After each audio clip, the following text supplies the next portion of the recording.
चलो विद्यार्थी मित्रों बधाने जय स्वामीनारायण। छेल्ले आपणे 15मो 16मो दाखलो गण्यो बराबर। हवे 17मो 18मो 19मो ने 20 बराबर 19मो ए दाखला आपणे कंई करवानी जरूर नथी बराबर। तो चलो जो 20मो दाखलो जोईए। दाखला नंबर 20। तो जो वस्तुथी 90 सेंटीमीटर दूर एक પડદો રાખેલો છે એટલે વસ્તુ છે ત્યાંથી પડદો ક્યાં રાખેલો છે 90 સેન્ટીમીટર દૂર। હવે એકબીજાથી 20 સેન્ટીમીટર અંતરે આવેલા હોય તેવા બે સ્થાનો આગળ વારાફરતી એક બહિર્ગોળ લેન્સ મૂકતા પ્રતિબિંબ પડદા ઉપર મળે છે તો લેન્સની કેન્દ્ર લંબાઈ કેટલી? તો ચલો લેન્સ અને પડદા વચ્ચેનું અંતર કેટલું છે 90 સેન્ટીમીટર। હવે એકબીજાથી 20 સેન્ટીમીટર અંતરે આવેલા બે સ્થાનો એટલે બે બિંદુઓ આગળ વારાફરતી એક બહિર્ગોળ લેન્સને મૂકવાનો છે। તો આનો અર્થ શું થયો? આપણને શું દર્શાવે છે? વસ્તુને પડદા વચ્ચેનું પેલા આપણે લખતા જઈએ। વસ્તુને પડદા વચ્ચેનું અંતર એટલે પ્રતિબિંબ અંતર પણ કહેવાય આપણે। તો દાખલા નંબર 20 9.20। તો વસ્તુ અને પડદા વચ્ચેનું અંતર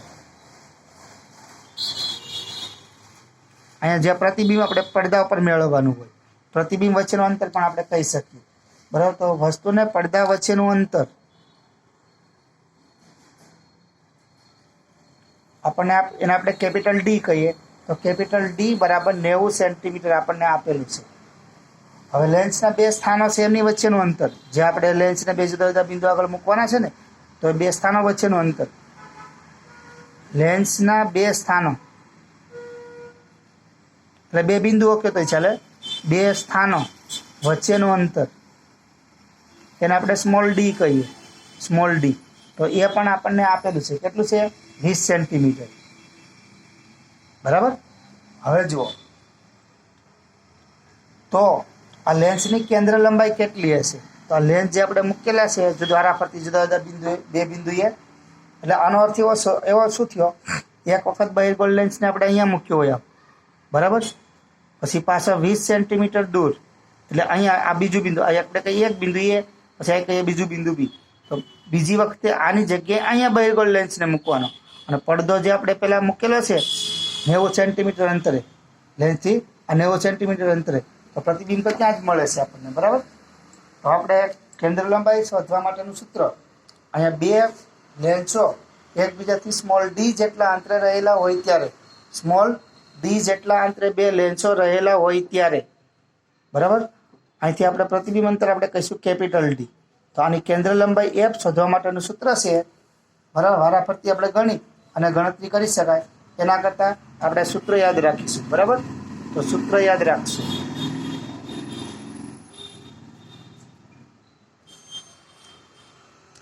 એકબીજાથી ડી અંતરે રહેલા બે સંયોજિત લેન્સની કેન્દ્ર લંબાઈ માટેનું આ સૂત્ર આપણે બરાબર।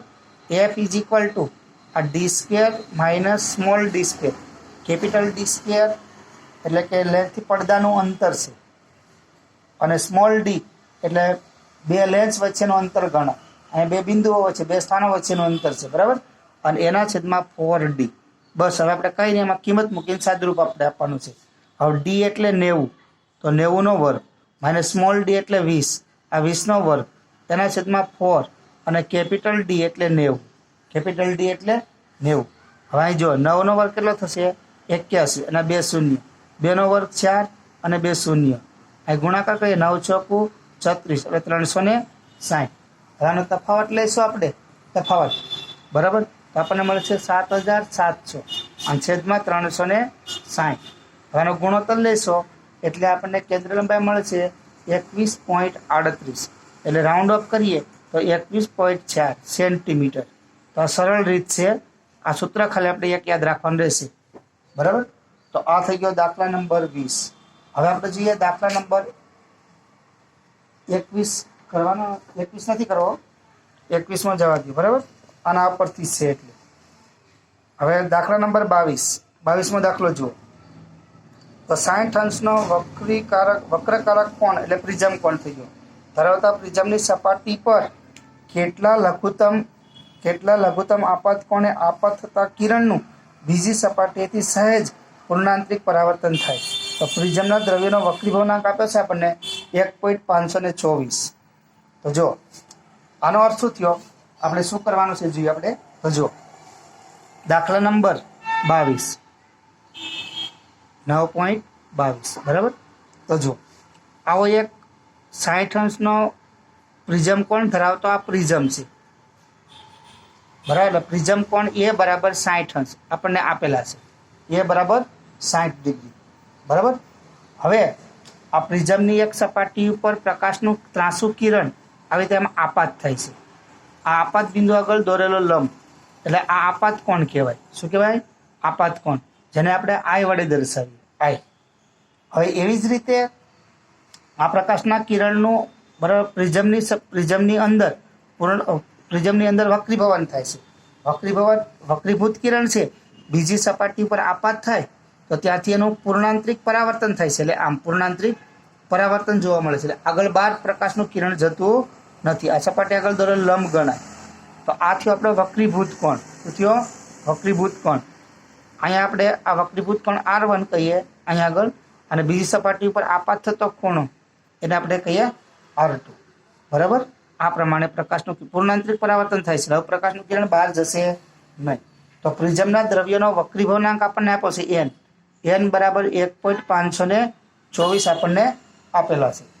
તો જો હવે આવું ક્યારે બને, આપણે ભણી ગયા કે પૂર્ણાંતરિક પરાવર્તનની ઘટના જ્યારે પ્રકાશનું કિરણ બે માધ્યમને છૂટી પાડતી સપાટી ઉપર, આ પ્રિઝમથી બરાબર કાચ અને હવાનું માધ્યમ છે, એ બંનેને છૂટી પાડતી સપાટી પાસે ક્રાંતિકોણ જેટલા ખૂણે કે તેના કરતાં મોટા ખૂણે આપાત થાય ત્યારે એ કિરણનું એના જ માધ્યમમાં એટલે પ્રિઝમના માધ્યમમાં જ પૂર્ણાંતરિક પરાવર્તન થશે બરાબર. એટલે એનો અર્થ શું થયો, આ R2 છે એ ક્રાંતિકોણ જેટલો ખૂણો હોય, ક્રાંતિકોણ જેટલો ખૂણો હશે. તો આ હકીકતનો ઉપયોગ કરી વક્રીભવનાંક આપણને આપ્યો છે એટલે ક્રાંતિકોણનું મૂલ્ય આપણે શોધી શકાય બરાબર. તો ચલો જો આપણે લખીએ પ્રિઝમની બીજી સપાટી પરથી, આપણે લખીએ પ્રિઝમની બીજી સપાટી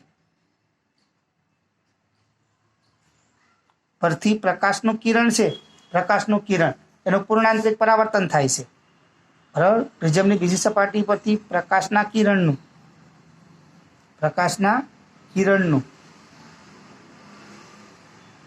પૂર્ણ આંતરિક પરાવર્તન થાય છે. એટલે માટે આપણે કહી શકીએ આ R2 છે આ બીજી સપાટી, આ પહેલી સપાટી, આ બીજી સપાટી, માટે આપણે કહી શકીએ R2 = ક્રાંતિકોણ IC જેટલો હોય, એટલો IC જેટલો. હવે આપણે IC નું મૂલ્ય મેળવવું છે તો એના માટે આપણે સ્નેલના નિયમનો ઉપયોગ કરીએ. તો સ્નેલના નિયમ પ્રમાણે sin IC = 1/n, આ આપણું સૂત્ર બરાબર. તો આમાં કિંમત મૂકી દો 1/, વક્રીભવનાંક આપણને આપ્યો છે કેટલો 1.524 બરાબર. આ બેનો ગુણોત્તર લેશું એટલે આપણને મળશે sin IC = આ બંનેનો ગુણોત્તર આપણને મળે છે 0.6562. હવે નેચરલ સાઇનના કોષ્ટકમાં જોઈશું તો નેચરલ સાઇનના કોષ્ટકમાં 0.6562 મૂલ્ય ધરાવતું હોય એવો ખૂણો કયો છે તો કે 41 ડિગ્રીનો. કયો? 41 ડિગ્રીનો. તો આમ આપણને મળી ગયું IC = 41 ડિગ્રી. તો આ જે પ્રિઝમ આપેલો છે એનો ક્રાંતિકોણ, આપેલા કાચનો ક્રાંતિકોણ કેટલો મળે છે આપણને 41 ડિગ્રી બરાબર.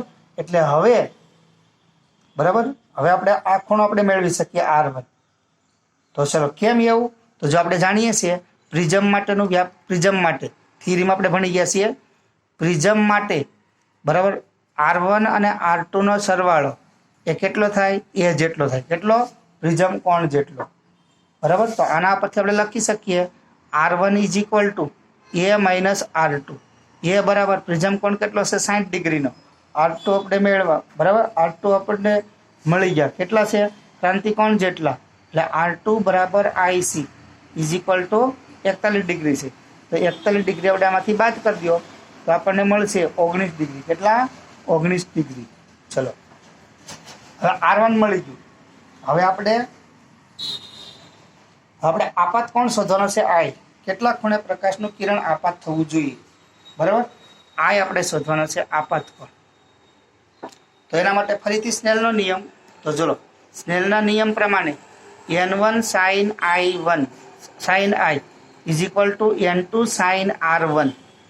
આપાત બિંદુ છે ને, પ્રકાશનું કિરણ જે બિંદુ આપાત થાય છે એ બિંદુ પાસે આપણે સ્નેલના નિયમનો ઉપયોગ કરીએ તો પ્રિઝમની ડાબી બાજુએ કયું છે હવાનું માધ્યમ, એનો વક્રી ભવનાંક n1, આ પ્રિઝમનો વક્રી ભવનાંક n2, એ કાચનો વક્રી ભવનાંક થશે, આ હવાનો વક્રી ભવનાંક. તો અહીંયા આપણે લખી શકાય 1 ગુણ્યા sin i is equal to ic ની sin i is equal to sin i is equal to n2 એટલે પ્રિઝમના દ્રવ્યનો વક્રી ભવનાંક જે આપણે જાણીએ છીએ કેટલો છે 1.524 ગુણ્યા r1 આપણે જાણીએ છીએ કેટલા છે 19 એટલે sin 19 આવું લખીએ કાંઈ. તો આમ આપણને મળશે sin i is equal to 1.524 ગુણ્યા નેચરલ સાઇનના કોષ્ટકમાંથી આપણે sin 19 ડિગ્રીનું મૂલ્ય મેળવીએ તો એ મૂલ્ય મળે છે આપણને 0.3256. આ બેનો ગુણાકાર કરીએ એટલે આપણને મળે 0.4962. કેટલા? 0.4962 sin i is equal to. હવે આપણે આ જોઈએ છે તો ફરીથી આપણે નેચરલ સાઇનના કોષ્ટકનો ઉપયોગ કરીએ તો sin i is equal to આ મૂલ્ય ધરાવતો સાઇનનો ખૂણો કયો છે? સાઇનનો ખૂણો તો 29.75 ડિગ્રી. કેટલો? 29.75 ડિગ્રી આપણને મળશે. બરાબર, 29 અને 45 મિનિટ મળે છે. આમ તો sin 29 ડિગ્રી અને 45 મિનિટ, 29 ડિગ્રી અને 45 મિનિટ. હવે ચલો 45 છે એને આપણે 60 વડે ભાગીએ, 60 વડે તો 0.75 આવશે. એટલે તમે આને આમ પણ લખી શકો sin 29.75 મળશે આને. બરાબર, તો 0.75 તો આખું ડિગ્રીમાં લખી શકાય. તો આમ આપણને મળ્યું i ઇઝ ઇક્વલ ટુ 29.75 અથવા 29.8 ડિગ્રી. તો આ થઈ ગયો આપાત કોણનું મૂલ્ય. બરાબર, તો આ આપાત કોણ થયો. હવે આવી જ રીતે દાખલા નંબર 23માં જોઈએ આપણે. તો દાખલા નંબર 23 જુઓ. દાખલા નંબર 9.23. પહેલા આપણે રકમ જોઈએ તો જુઓ 9.23. 1 મિલીમીટર સ્ક્વેરના ચોરસમાં વિભાગેલા એક સમતલ ટુકડાને 9 સેન્ટીમીટર કેન્દ્ર લંબાઈવાળા વિવર્ધિત અભિસારી એટલે બહિર્ગોળ લેન્સ વડે જોવામાં આવે છે. આ લેન્સના ટુકડાથી 9 સેન્ટીમીટર દૂર આંખની નજીક રાખેલો છે. તો નંબર 1 આ લેન્સની મોટવણી શોધો. 2 આ ટુકડાના આભાસી પ્રતિબિંબમાં દરેક ચોરસ ટુકડાનું ક્ષેત્રફળ શોધો. આ પહેલું. પછી લેન્સની કોણીય મેગ્નિફિકેશન આપણે શોધવાનું છે. પછી એ અને બીમાં મળેલ મેગ્નિફિકેશન મોટવણી સમાન છે કે નહીં એનો આપણે જવાબ આપવાનો. તો ચલો જો પેલા આપણે જોઈએ તો પેલા ચોરસ ટુકડો આપેલો છે એનું ક્ષેત્રફળ. બરાબર, તો ચોરસ ટુકડાનું ક્ષેત્રફળ આપણે જોઈએ. પહેલા આપણને આપેલું છે તો જો ચોરસ ટુકડાનું ક્ષેત્રફળ એ આપણને બરાબર આપેલું છે. ચોરસ ટુકડાનું ક્ષેત્રફળ 1 મિલીમીટર સ્ક્વેર, 1 mm સ્ક્વેર. બરાબર, એટલે મિલીમીટરને મીટરમાં ફેરવો એટલે 10⁻³ થાય. એનો વર્ગ કરીએ એટલે આપણને 10⁻, બરાબર, 1 મિલીમીટર સેન્ટીમીટર સ્ક્વેરમાં આપણે સેન્ટીમીટરમાં લખીએ તો આને આપણે 10⁻1 સેન્ટીમીટર સ્ક્વેર. સેન્ટીમીટર સ્ક્વેર આમ લખીશ, વર્ગ કરીએ એટલે સેન્ટીમીટર સ્ક્વેર. તો આપણને કેટલા મળશે? 10⁻2 સેન્ટીમીટર સ્ક્વેર. મીટરમાં ફેરવવાની જરૂર નથી કેમ કે બીજા માપ પાસે આપણને સેન્ટીમીટરમાં આપેલા છે. હવે આપણે પહેલો પોઈન્ટ શરૂ થાય છે એ જુઓ. બરાબર, તો અહીંયા બરાબર લેન્સથી કેટલું રાખેલ છે, કેટલા અંતરે ટુકડો રાખેલ છે? તો ટુકડાનું અંતર 9 સેન્ટીમીટર છે. એટલે વસ્તુ અંતર કહેવાય. વસ્તુ અંતર તો હંમેશા કેવું હોય? ઋણ જ હોય. અને અભિસારી એટલે બહિર્ગોળ લેન્સ છે. બહિર્ગોળ લેન્સ માટે કેન્દ્ર લંબાઈ કેવી હોય? પ્લસ હોય 10 સેન્ટીમીટર. 10 સેન્ટીમીટર. હવે લેન્સ માટેનો આપણે વ્યાપક સૂત્ર છે એનો ઉપયોગ કરીએ તો જો લેન્સ માટે 1/v - 1/u is equal to 1/f. આમાંથી આપણે પ્રતિબિંબ અંતર મેળવવું છે એટલે આપણે 1/v ને સૂત્રણ કરતા બનાવીએ તો 1/f અને માઇનસ છે પણ સામે પ્લસ થઈ જશે 1/u. હવે લઘુત્તમ સામાન્ય અવયવ લઈ તો આપણે આગળ સૂત્ર બનાવેલા છે એ પ્રમાણે v ઇઝ ઇક્વલ શું થશે, ઉપર ગુણાકાર નીચે વત્તાકાર, બરાબર, f પ્લસ યુ, બરાબર. હવે આમાં કિંમત મૂકી દો તો ચલો f બરાબર કેટલા છે -9, સોરી f બરાબર કેટલા છે 10 અને u બરાબર કેટલા છે -9, એના છેદમાં f બરાબર કેટલા છે તો 10 અને -9, બરાબર. તો આમ આપણને મળશે 10 ગુણ્યા 9 એટલે 90 થશે, -90, અને એના છેદમાં 10માંથી 9 જઈ તો 1, તો v બરાબર આપણને કેટલું મળ્યું -90 સેન્ટીમીટર. કેટલું? -90 સેન્ટીમીટર. હવે આ પ્રતિબિંબ અંતર મળ્યું. હવે આ બધું આપણે શા માટે કર્યું, તો પ્રતિબિંબનું આ પ્રતિબિંબ છે એનું ક્ષેત્રફળ જોઈએ છે, તો મેગ્નિફિકેશન ઉપરથી આપણને મળે. તો પ્રતિબિંબની મોટવણી, પ્રતિબિંબ કેટલું મોટું મળશે, બરાબર. તો હવે પ્રતિબિંબની મોટવણી, પ્રતિબિંબની મોટવણી એટલે કે પ્રતિબિંબનું મેગ્નિફિકેશન. તો ચલો મેગ્નિફિકેશનનું સૂત્ર આપણે m બરાબર v upon you, v upon you. ચલો આ ઋણ લખીએ તો v બરાબર મૂલ્યમાં લઈએ આપણે, મૂલ્યમાં માનાંક, બરાબર. તો આ 90 છે, આ 9 છે, એટલે કેટલા મળશે 10. મેગ્નિફિકેશનને એકમ ના હોય, મેગ્નિફિકેશનને એકમ ના હોય, બરાબર. એટલે ચોરસ ટુકડા માટે હવે આપણે પ્રતિબિંબનું ક્ષેત્રફળ મેળવી દઈએ. તો ચોરસ ટુકડાના પ્રતિબિંબ નું ક્ષેત્રફળ, ચોરસ છે એટલે લંબાઈને પહોળાઈ કેવા હોય, એક સરખા હોય, એટલે આપણે લખાય 10 ગુણ્યા 10, 10 ગુણ્યા 10 મિલીમીટર સ્ક્વેર, મિલીમીટર સ્ક્વેર, એટલે આપણને મળશે 100 મિલીમીટર સ્ક્વેર, 100 મિલીમીટર સ્ક્વેર, એટલે કે 1 સેન્ટીમીટર સ્ક્વેર કહેવાય. તો આ થઈ ગયું પ્રતિબિંબનું ક્ષેત્રફળ, બરાબર. આ એક વસ્તુ આપણને મળ્યું. હવે મેગ્નિફાઈંગ પાવર આપણે શોધવાનો છે, મેગ્નિફિકેશન. તો ચલો મોટવણી, કોણીય મોટવણી. તો નંબર 2 કોણીય મોટવણી, કોણીય મોટવણી. તો m બરાબર આ d અપોન u, આ આપણે સૂત્ર છે. d એટલે નિયર પોઈન્ટ, નજીક બિંદુ, અને સામાન્ય તંદુરસ્ત આંખ માટે, માનવની તંદુરસ્ત આંખ માટેનું નિયર પોઈન્ટ કેટલું છે, d બરાબર 25 સેન્ટીમીટર છે. કેટલું? d બરાબર 25 સેન્ટીમીટર, બરાબર. તો આનો આપણે ઉપયોગ કરીએ તો d બરાબર 25 અને u બરાબર કેટલા છે 9. આ આપણે હંમેશા ધન લેવાનું હોય, બરાબર. એટલે આપણને કોણીય મેગ્નિફિકેશન મળશે 2.8, 2.8. તો બીજા પ્રશ્નનો જવાબ થઈ ગયો. હવે આપણે ત્રીજા પ્રશ્નમાં કીધું છે પ્રકાશીય ઉપકરણ અને લેન્સની મદદથી મળેલું મેગ્નિફિકેશન, લેન્સની મદદથી મળેલું મેગ્નિફિકેશન. આ ઉપર આપણે જોઈએ આ મેગ્નિફિકેશન અને લેન્સથી મળેલું મેગ્નિફિકેશન અને કોણીય મેગ્નિફિકેશન બંને સમાન મળે છે, તો જવાબ આપણો મળ્યો ના, બરાબર. તો ત્રીજામાં આપણે કહી શકીએ ના. શું ના? તો લેન્સની મોટવણી અને પ્રકાશીય ઉપકરણની મોટવણી, લેન્સની મોટવણી અને પ્રકાશીય ઉપકરણ,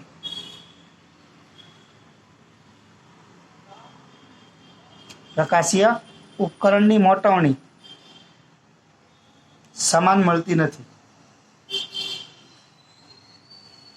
સમાન મળતી નથી.